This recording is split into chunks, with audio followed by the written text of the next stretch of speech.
Wolf Girls versus Horse Girls by Catherine Weiss, soon to be available at GameOverBooks.com. Hello, that's Sound of Books hitting the floor. My name is Josh Savory, the Lord Commander of Game Over Books. I go by many titles, but right now I'm doing a poem because that's what we're doing. But you should also pre-order and or buy, depending on what time you're looking at this, Wolf Girls versus Horse Girls by Catherine Weiss. It's a great book. I helped format it and edit it and publish it. Here's my poem. It is The Black Guy Dies First. The movie is over and the credits are rolling. The white man with a generic backstory survives, rides off into the sunset. One single tear for the white girl he didn't actually give a shit about, who got killed in Act 2. Now he's off to California for a vacation and a smoothie startup. And I'm dead. Killed and stuffed into a wall, never to be seen again by anyone I love. I'm dead, forgotten to time, and Johnny gets a sequel in merchandise sales. So I'm dead. In a wall, all dead rat shit and plaster inhalation. And yeah, I want to get a sequel. They say, if you want revenge, dig 2 graves. Bro, I'm already dead. No cheeks turning here, but I'm held down by a generational weight. Systemic failure. No one seems to care. Killer gets me got, and they call me villain. Call me the revenger. Call me, know your place, boy. Wait your turn, you'll get yours. Call you, white guy with an acoustic guitar, singing my song after my death, Electric Boogaloo 2. I'm not getting anything except wall rot and guilt. In the sequel, my dead sister will peek out from behind the refrigerator, all smiles, teeth grabbing like dead men's fingers, but she won't kill the hero either. Thank you. Buy Catherine's book. It's great.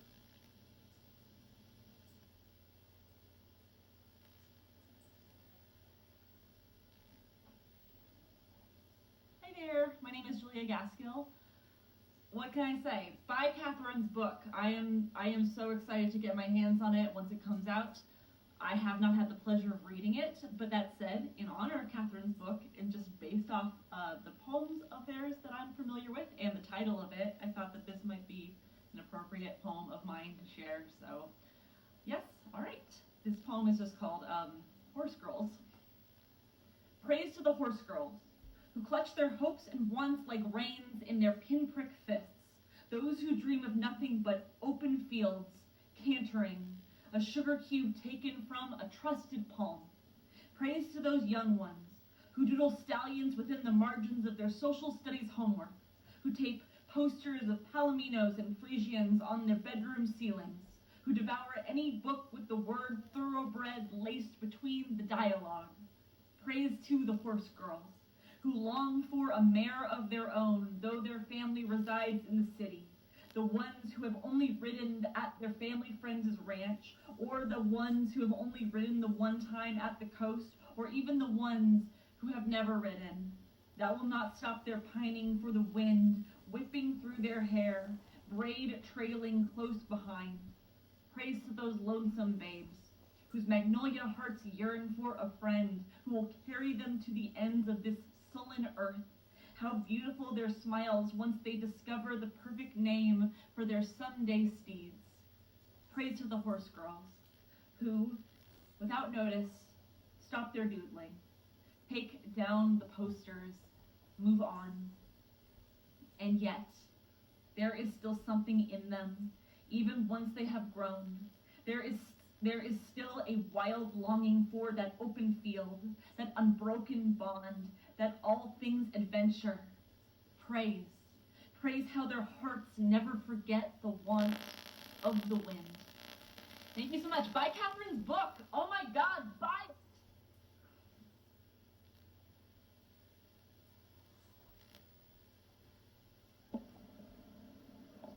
Hey friends, I'm Maya. For those who don't know me, I go by AM, they, them, and she, her pronouns interchangeably. buy Catherine Weiss's book if you haven't yet, because they're so incredible, and it's about our time that they have a book published. I'm going to read a poem because they've been kind enough to request a lot of folks in the poetry community to send a video. So this poem is called Good Ink. How has anyone not caught on yet that if I'm sharing with you a clean draft of something I've written, I'm flirting with you? When I message anyone through Bumble or text about coming to Bullfini's on a Tuesday night to read poems, that means I want to make out with you right after you've seen how talented and bubbly I am. The last time we shared ink, I thought of how intimate I wanted to be with you. Thought of how I shared with you my best fiction at the time, and it still wasn't enough for you to commit. I thought of how you held me after reading you a poem about being happy and gross with you, and it wasn't enough for you to write affection back to me. I think of how much you instilled in me how I'm too emotional, how my ex before you said, good luck finding someone who will put up with you, how a girl after you said, I don't deserve you, after inviting her to my writing workshop.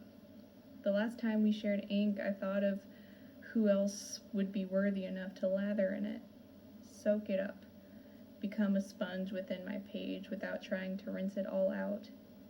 My partner now still has the card I wrote him for his birthday a week after we met. I still have every letter he's written for each of mine. I hope you find someone you feel safe enough to share your ink with after they give you their own. I hope you finally invest in that second notebook we once talked about. I hope you put in the time to make the first one full before you do.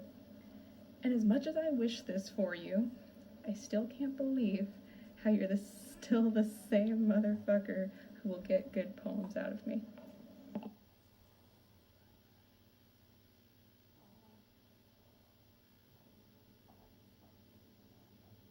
Hello, it's Jelal Huyler. Here's 2 poems.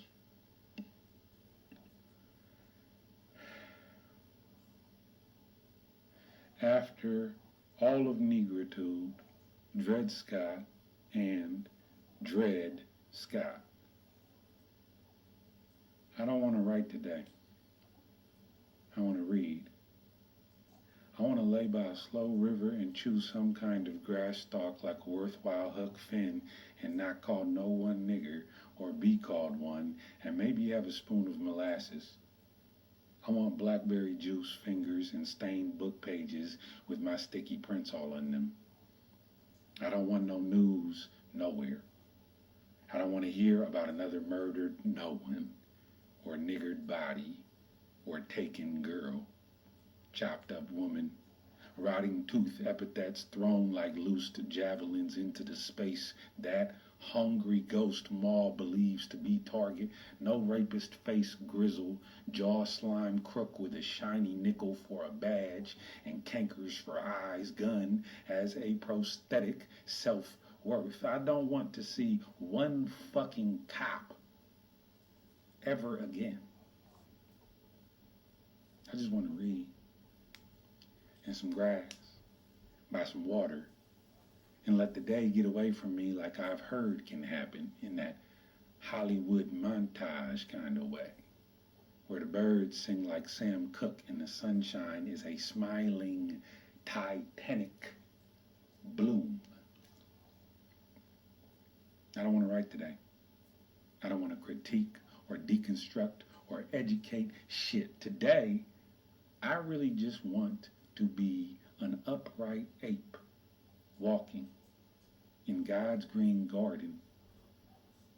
But I live in Emeryville, California, and a man was lynched today.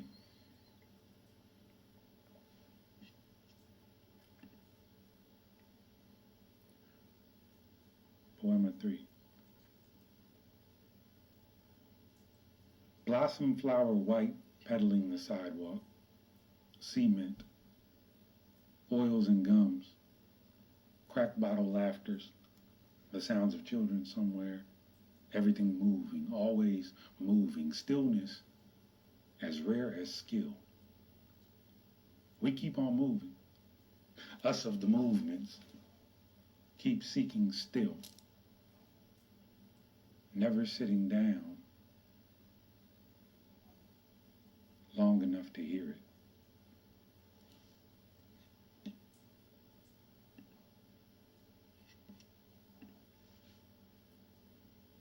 Congrats.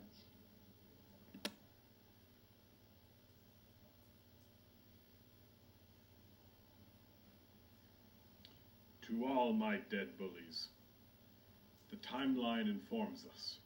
Kid Rock has slandered a fellow celebrity. This is outrageous behavior by his standards.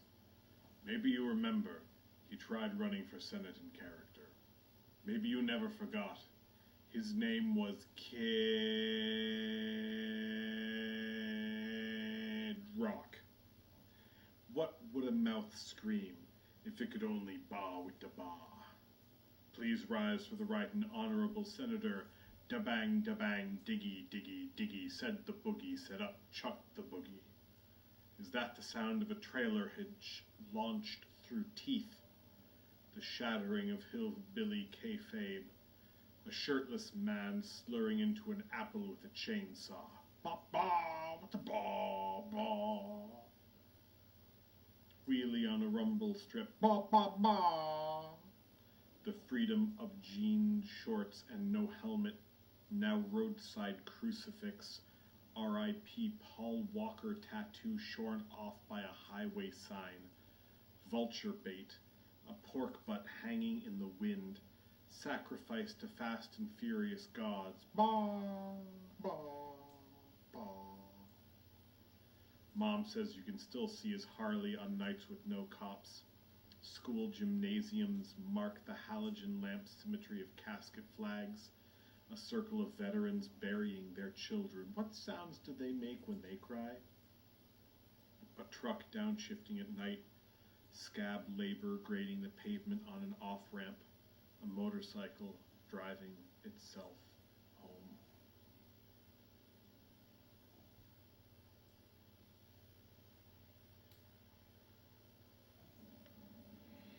Hi. From one new book haver to another, congrats, and buy Catherine's book. This is a poem of mine called Color the Night Sky. Remember the night when you, drunk on astronomy, showed me that the stars were multicolored in the night sky, not just a bland monochromatic white. The night where I was like, well, you know, I was already into the stars and their shiny bravado, but now I'm all the way shook. It's like you opened up the whole pack of magic markers, showed them to this wide-eyed tourist, and shifted his world like he was Judy Garland walking into Technicolor for the first time, like it was 1954, and you turned on an RCA television to the Tournament of Roses parade. Everyone in the room had to take a minute to catch their breath. Buy Catherine's book!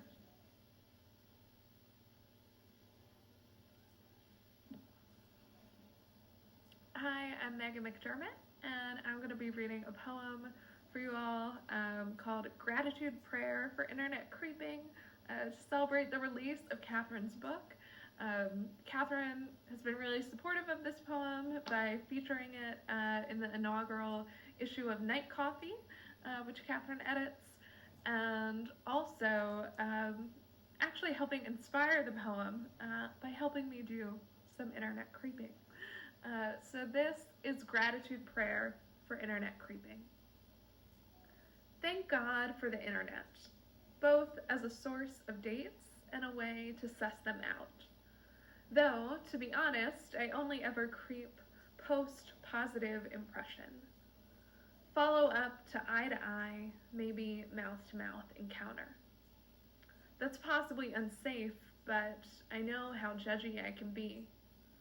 The way that written words, so close to my heart when I deem them good, can also sound alarms. So I save investigation for a few dates in, when I feel myself becoming more open than the shell that rolls its way to that first date coffee shop. Thank God for figuring out his last name before things go any further.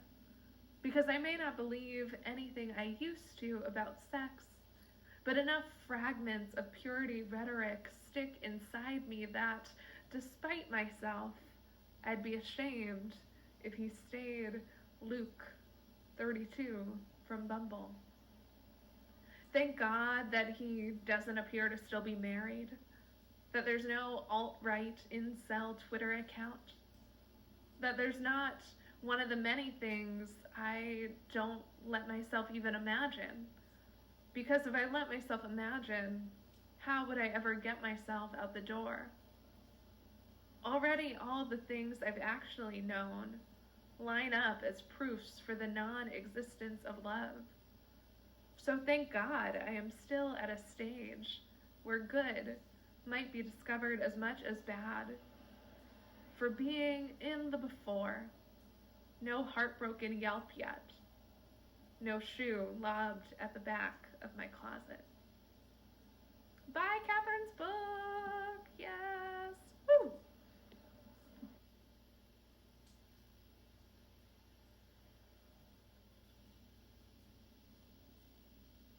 It's going. Yes. Okay, word. What up? My name is Kaleigh O'Keefe.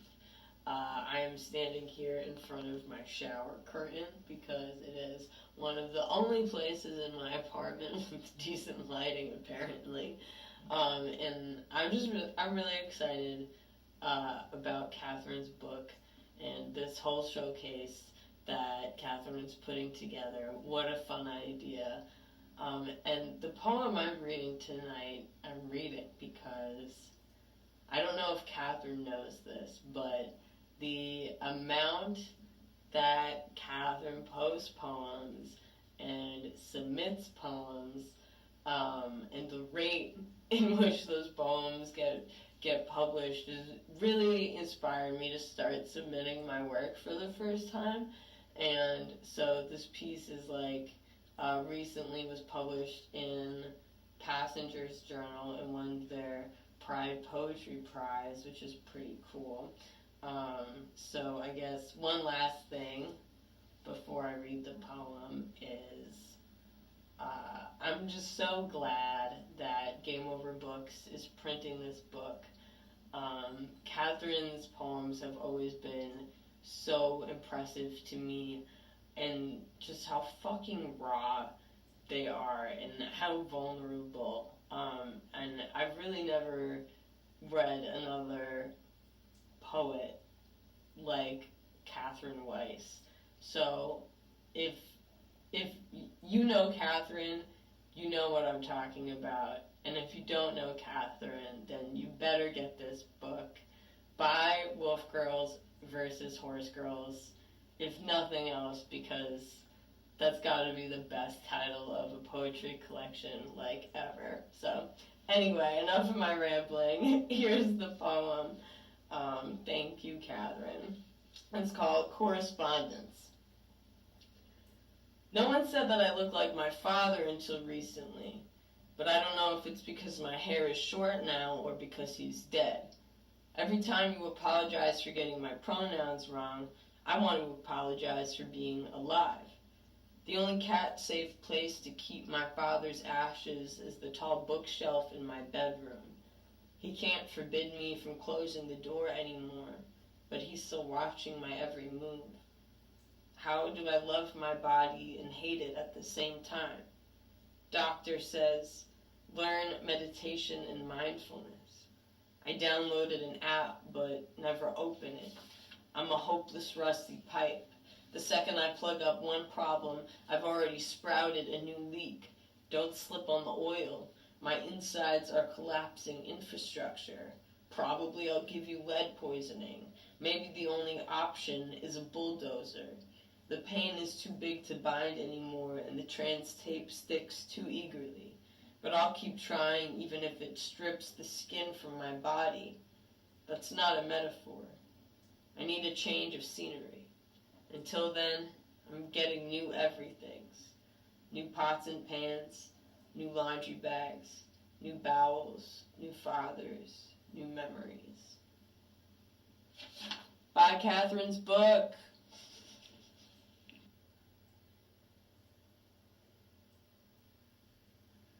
Hi, I'm Catherine Weiss. Hi. Hi.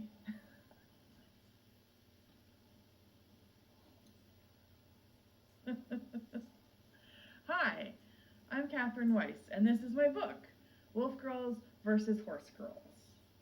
I'm going to read some poems from it now. Plurals. I've always liked a good, fancy plural.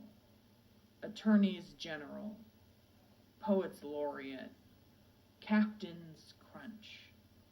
I like to Google my name to see all the Catherines Weiss, the mommy blogger, the fine arts model, the civil rights lawyer. And then there's me, who was once so infatuated with a boy that freshman year I took a frigid 4-hour bus trip to hang out. And when I knocked on his door, he was holding a sign that said, "Welcome, Catherine," decorated with exuberant squiggles. His expression crumpled like slush sluicing off a windshield, believing he'd been texting with a different Catherine, another superior Catherine. I watched both our mistakes untwist his joy, and never have I wanted more to exchange who I was for somebody else, to fling open the hatch and say, "Welcome, other Catherine, you can take it from here. This is the one we love." He's about to invite you limply inside, and you will stay, of course, unwanted as the clumps of snow clinging to the bottoms of your pant legs. Later, he will shrug the poster board into your hands. Do with that whatever you want. Prayer of the porno tape at the 8th grade sleepover. Oh, somebody's older brother coming in clutch. Praise the ingenuity, procurement, and concealment. Praise this technology of recordable VHS, the forethought of volume turned all the way down. Praise parents who remain in the kitchen, unaware of the muted moans. Oh mouths, oh boobs. Praise your girlness thrust into a room full of boyness. And blessed be the choice you make early to sit behind the TV, so you can't see the screen, or rather, be seen seeing. You are no coward. You are a student. You watch their faces, watch the bodies. Careful masks in reverent light.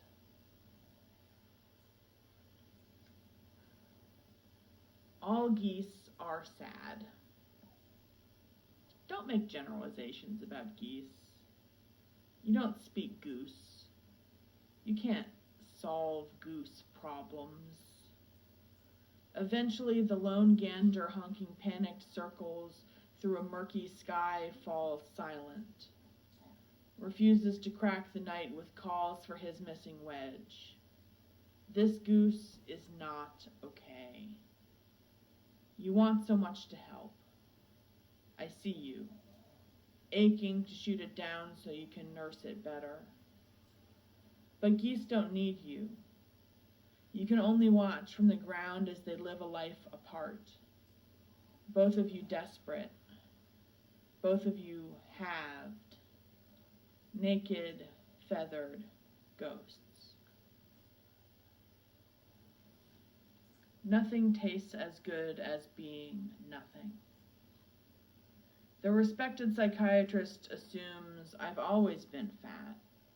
He thinks I'm only like this because I've never known the joy of texting men angular collarbone selfies. I tell him I used to be thin. He licks his lips, pen poised, takes my history in pounds. Hard, it seems, is this man's favorite type of data.